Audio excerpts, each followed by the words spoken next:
رمضان کا مہینہ آ رہا ہے. ایک گزارش کرنا چاہتا ہوں اپنے نوجوانوں سے, ہو سکے اور پاسبل ہے, ممکن ہے, آپ ایک مہینہ فیس بک کو چھوڑ دیجئے, ایک مہینہ ٹیلی گرام کو چھوڑ دیجئے, ایک مہینہ انسٹاگرام کو چھوڑ دیجئے, اور ایک قدم اور آگے بڑھ کے کہوں, ایک مہینہ یوٹیوب کو بھی چھوڑ دیجئے. آپ کہیں گے مولوی صاحب یوٹیوب پر تو آپ کی تقریر سنتے ہیں ہم, مجھے بہت اچھی طریقے سے پتا ہے. وہ عبد الغفار صاحب کو دیکھتے دیکھتے کب کیٹرینا کیف آ جاتی ہے پتہ بھی نہیں چلتا. بڑا ہوشیار ہے یوٹیوب. ہم لوگ بولتے ہیں نا ہمارے موبائل پر بڑی گندی تصویریں آتی ہیں. وہ گندی تصویریں کیوں آتی ہیں؟ جو آپ دیکھتے ہیں یوٹیوب وہی دکھاتا ہے. آپ نے ایک ویڈیو دیکھنا شروع کیا, یوٹیوب بہت ہوشیار ہے, وہ سمجھ گیا آپ کو کیا پسند ہے, آپ جو دیکھیں گے وہی آپ کو دکھائے گا. اور موبائل سے جہاں تک ہو سکے دور رہیں. اور رمضان کا مہینہ صرف بھوک اور پیاس کا مہینہ نہیں ہے. 14-15 گھنٹے آپ کے بھوکے اور پیاسے رہنے سے رمضان کا حق ادا ہونے والا نہیں ہے. رمضان کو گناہوں سے بچنے کا مہینہ بنائیے. ہم نے یہ بھی دیکھا ہے, صاحب دن میں روزہ رکھ رہے ہیں, رات میں بیٹھ کر کے فلمیں دیکھی جا رہی ہیں. میں کرناٹک میں گیا پچھلے سال رمضان میں, وہاں ایک نوجوان میرے پاس آیا, بولا مولوی صاحب ایک فلم ہے, اس میں اللہ کے نبی کے دور کی کہانی کو دکھایا گیا ہے, فلم کا نام ہے دا میسج. تو بولا کہ مولوی صاحب اس فلم کو دیکھنا کیسا ہے. میں نے کہا کہ یہ بتائیے کہ جو فلم آپ بتا رہے ہیں دا میسج, اس میں صحابہ کی تصویر بھی آئی ہے؟ کہا کہ ہاں, سارے صحابہ کو تو اس میں نہیں دکھایا گیا ہے, حضرت ابو بکر, حضرت عمر, حضرت عثمان, حضرت علی کا چہرہ ڈھانک کے دکھایا گیا ہے, مگر بہت سارے صحابہ کو اس میں فلمایا بھی گیا ہے, جیسے حضرت حمزہ ہیں, حضرت بلال ہیں, تو ان کو دکھایا گیا اس میں. میں نے کہا ایک بات بتاؤں آپ کو, چلو 2 منٹ کے لیے مان لو کہ فلم کی اسٹوری صحیح ہے, فلم میں جتنا کچھ بتایا گیا ہے سب بالکل صحیح ہے, مگر آپ نے اگر اس فلم میں حضرت بلال کو دیکھ لیا تو جب بھی حضرت بلال کا نام آئے گا تو آپ کو اسی فلم والے بلال یاد آئیں گے. جب بھی حضرت حمزہ کا نام یاد آئے گا آپ کو لگے گا حمزہ وہی ہے جو میں نے دا میسج فلم میں دیکھا تھا. میں نے کہا یہ بالکل بھی مناسب نہیں ہے کہ صحابہ کے اوپر بنی ہوئی فلمیں ہم دیکھیں. صحابہ کی سیرت کو سمجھنے کے لیے ہم آڈیو سن سکتے ہیں, تقریریں سن سکتے ہیں, کتابیں پڑھ سکتے ہیں, لیکن صحابہ کے نام پر جو فلمیں بنے گی وہ مناسب نہیں ہے. تو رمضان کے مہینے میں وہاں کرناٹک میں لوگوں نے بتایا کہ بڑے شوق سے لوگ دیکھتے ہیں, اور لوگوں کو یہ لگتا ہے کہ صاحب رمضان کا مہینہ ہے تو یہ والی فلم دیکھنا, اس میں بڑا ثواب کا کام ہے. تو یہ کوئی ثواب کا کام نہیں ہے. کچھ دنوں تک ارطغرل غازی کے نام سے ایک مووی آئی تھی, اس میں بڑی بہادری کے واقعات دکھائے جا رہے تھے. ہمارے بعض نوجوان بڑے شوق سے اس کو دیکھ رہے تھے کہ صاحب یہ تو بڑی بہادری کی باتیں ہیں. فلم ہوتی ہے, اس میں کہیں نہ کہیں گڑبڑی ہوتی ہے. اس لیے رمضان میں ان تمام فضول چیزوں سے میرے پیارے بھائیوں اور میری ماں اور بہنوں ہم اپنے آپ کو بچائیں. اسلام پاکیزگی کا دین ہے. اسلام میں گندگی کے لیے کوئی جگہ نہیں ہے. اسلام کی سب سے اہم عبادت ہے نماز. نماز کے لیے جب ہم کھڑے ہوتے ہیں تو 3 چیزوں کا پاک ہونا ضروری ہے. ایک تو نمازی کا بدن پاک ہو, دوسرے نمازی کا کپڑا پاک ہو, اور تیسرے نماز پڑھنے کی جگہ پاک ہو. اسلام اس قدر صفائی اور پاکیزگی پر زور دیتا ہے. لیکن ایک صفائی ہوتی ہے ظاہری صفائی, بھئی کپڑا بہت صاف ہے, جسم بہت صاف ہے, گھر اور مکان بہت صاف ہے, لیکن اندر گندگی بھری ہے. انسان کے اخلاق میں, انسان کے کیریکٹر میں, انسان کی سیرت میں, انسان کے کردار میں گندگی بھری ہے. یہ اصل گندگی ہے, اور اسلام نے اس گندگی کو بھی دور کرنے کا حکم دیا.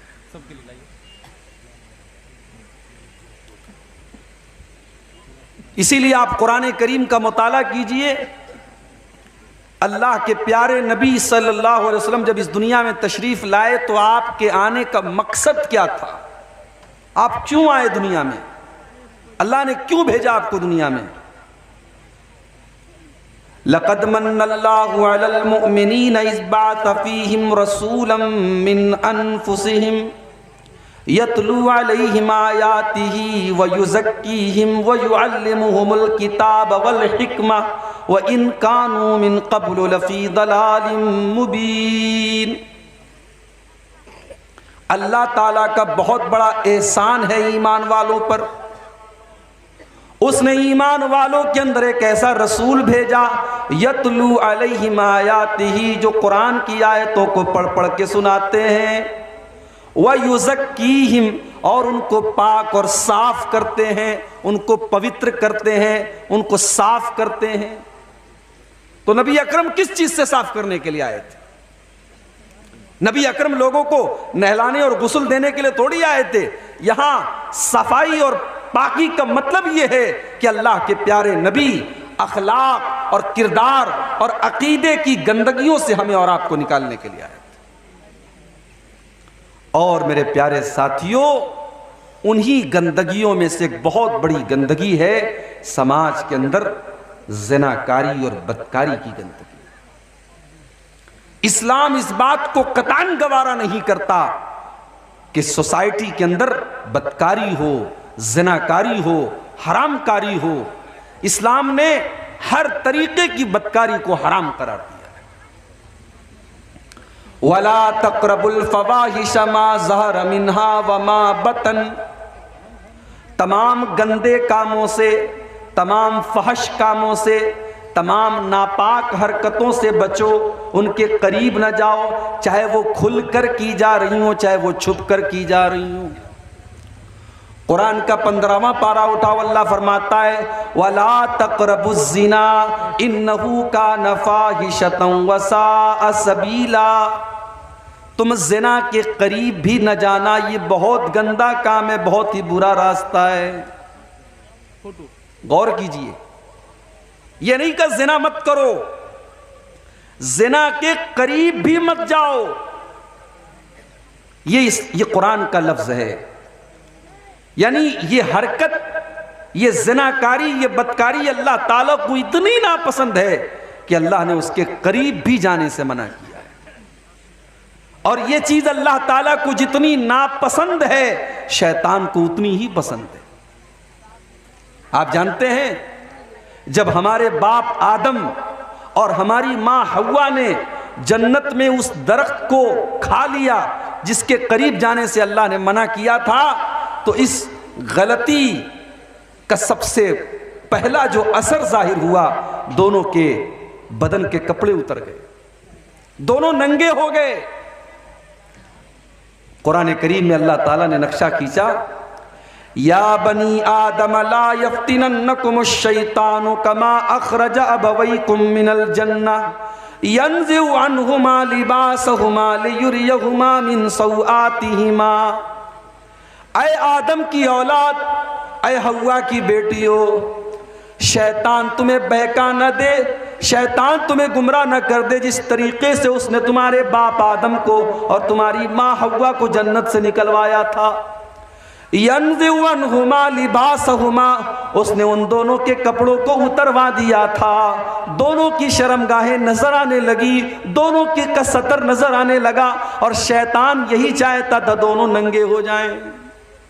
پہلے دن سے ابلیس کا یہی مشن ہے، انسان ننگا ہو جائے، عورت ننگی ہو جائے، مرد ننگا ہو جائے۔ عریانیت، ولگیرٹی، اشلیلتا، یہ شیطان کا مشن ہے۔ اور اللہ کا حکم یہ ہے کہ تمہیں زنا کے قریب نہیں جانا ہے، تمہیں گندگی کے قریب نہیں جانا ہے۔ اسی لیے جب اللہ تعالیٰ نے قرآن میں لباس کا ذکر کیا، کپڑے کا ذکر کیا، تو کپڑے کا ایک مقصد یہ بھی بتایا کہ کپڑا تمہارے جسم کو ڈھانپنے کا ذریعہ ہے۔ یا بنی آدم قد انزلنا علیکم لباسا یواری سوآتکم وریشا، اے آدم کی اولاد، ہم نے تمہارے اوپر جو لباس اتارا ہے، جو کپڑے ہم نے تم کو دیے ہیں، اس کپڑے کا دو مقصد ہے۔ یہ کپڑا تمہاری ستر پوشی کرتا ہے، یہ تمہاری شرمگاہ کو چھپاتا ہے، اور یہ کپڑا زینت کا کام کرتا ہے، یہ تمہیں آکرشک بناتا ہے، یہ تمہیں سجاتا اور سنوارتا ہے۔ تو اسلام زناکاری اور بدکاری کی پرمیشن نہیں دیتا۔ اسلام تو زناکاری اور بدکاری تک پہنچانے والے جتنے راستے ہیں، ان راستوں پر اسلام پابندی لگاتا ہے۔ جہاں سے بھی سماج میں زناکاری اور بدکاری آ سکتی ہو، اسلام نے ان سارے راستوں کو بند کر دیا ہے۔ زناکاری کی شروعات ہوتی ہے نظروں کے غلط استعمال سے، آنکھوں کے غلط استعمال سے۔ اسی لیے اللہ تعالیٰ نے مردوں کو بھی حکم دیا اور عورتوں کو بھی حکم دیا کہ وہ اپنی نگاہوں کو نیچی رکھیں۔ سورہ نور کی آیت نمبر 31 اور 32 آپ اٹھائیے۔ قُلْ لِلْمُؤْمِنِينَ يَغُضُّوا مِنْ أَبْصَارِهِمْ وَيَحْفَظُوا فُرُوجَهُمْ۔ اے نبی، آپ ایمان والے مردوں سے کہہ دیجئے کہ وہ اپنی نگاہوں کو نیچی رکھیں اور اپنی شرمگاہ کی حفاظت کریں۔ جب تک انسان کی نگاہ صحیح نہیں ہوگی، انسان کی نظر صحیح نہیں ہوگی، تب تک شرمگاہ کی حفاظت نہیں ہو سکتی۔ جب نظروں کا غلط استعمال ہوگا تو شرمگاہ کا بھی غلط استعمال آٹومیٹک ہوگا۔ آج موبائل کا دور ہے، انٹرنیٹ کا دور ہے۔ آج اگر سب سے زیادہ کوئی گناہ ہو رہا ہے تو نظروں کا گناہ ہو رہا ہے، نظروں کا زنا ہو رہا ہے، آنکھوں کا زنا ہو رہا ہے۔ اللہ کے نبی فرماتے ہیں العینان زناہما النظر، آنکھوں کا زنا غلط چیزوں کو دیکھنا ہے۔ والاذنان زناہما الاستماع، کانوں کا زنا غلط چیزوں کو، گندی باتوں کو سننا ہے۔ واللسان زناہ الکلام، زبان کا زنا غلط باتوں کو منہ سے نکالنا ہے۔ والید زناہ البطش، اور ہاتھ کا زنا غلط چیزوں کو ٹچ کرنا اور چھونا ہے۔ والرجل زناہ الخطا، اور پیر کا زنا غلط چیزوں کی طرف چل کے جانا ہے۔ والقلب یہوی ویتمنا، اور انسان کے دل میں غلط چیزوں کا خیال پیدا ہوتا ہے۔ والفرج یصدق ذلک او یکذبہ، اور اس کے بعد انسان کی شرمگاہ یا تو غلط کام کر ڈالتی ہے یا بچ جاتی ہے۔ تو نظر سے شروعات ہوتی ہے، اسی لیے اللہ تعالیٰ نے سب سے پہلے نظروں کی حفاظت کرنے کا حکم دیا۔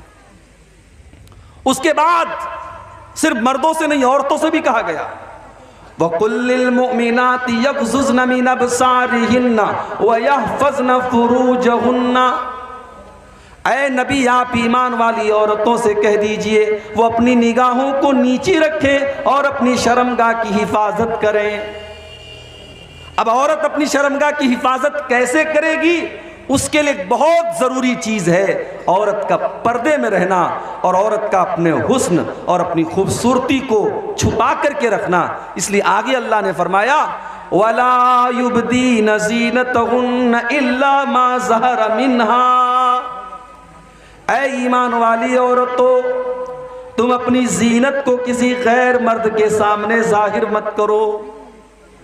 اب زینت کے اندر عورت کا چہرہ بھی آ گیا، عورت کا پورا بدن آ گیا، عورت کے زیورات آ گئے، عورت کے جسم کے نشیب و فراز آ گئے۔ عورت سر سے پیر تک زینت ہے، اور اللہ نے کہا تیری زینت تجھے غیر مردوں کے سامنے ظاہر نہیں کرنا۔ اس کے بعد فرمایا وَلْيَضْرِبْنَ بِخُمُرِهِنَّ عَلَى جُيُوبِهِنَّ۔ اے مسلمان عورتوں، تمہیں اپنا دوپٹہ اپنے سینے پر رکھنا ہے، اپنے گریبان پہ رکھنا ہے۔ بھائی کے سامنے بھی، باپ کے سامنے بھی، سسر کے سامنے بھی، محرم رشتہ دار کے سامنے بھی، جب بھی تم رہو اپنے سر پہ دوپٹہ رکھو، اپنے سینے پر دوپٹہ رکھو۔ اللہ اکبر۔ قرآن کریم جیسی عظیم کتاب، اس میں اللہ تعالیٰ نے عورت کے دوپٹہ رکھنے کا طریقہ بتایا ہے۔ اس کا مطلب یہ ہوا کہ عورت کا دوپٹہ اور عورت کا پردہ یہ کوئی معمولی بات نہیں ہے، یہ اللہ کی نظر میں بہت بڑی بات ہے۔ اللہ نے قرآن میں اس کو بیان کیا ہے۔ میری پیاری ماں اور بہنوں، آج عورت کے سر سے دوپٹہ چھین لیا گیا ہے. آج مسلمان عورت کے سر سے اس کا دوپٹہ چھین لیا گیا ہے. آج مسلمان عورت پردے اور دوپٹے سے آزاد ہونا چاہتی ہے، اور دنیا یہی چاہتی ہے کہ عورت اس دوپٹے سے آزاد ہو جائے.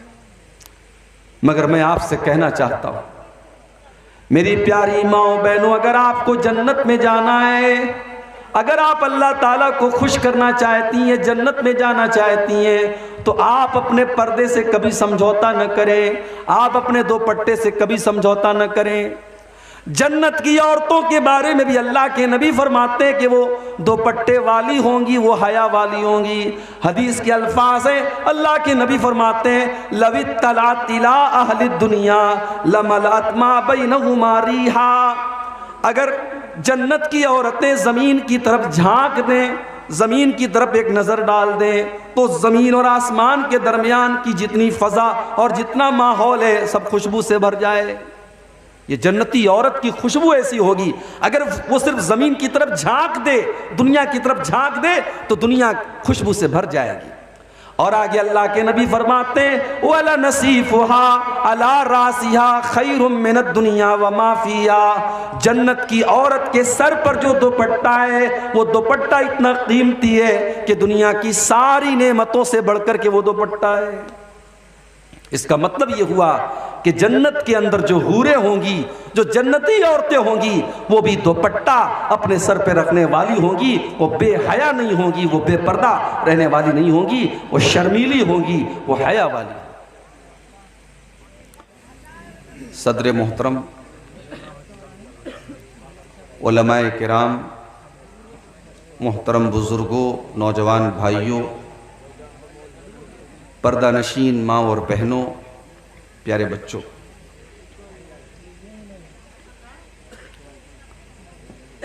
آج کا یہ پروگرام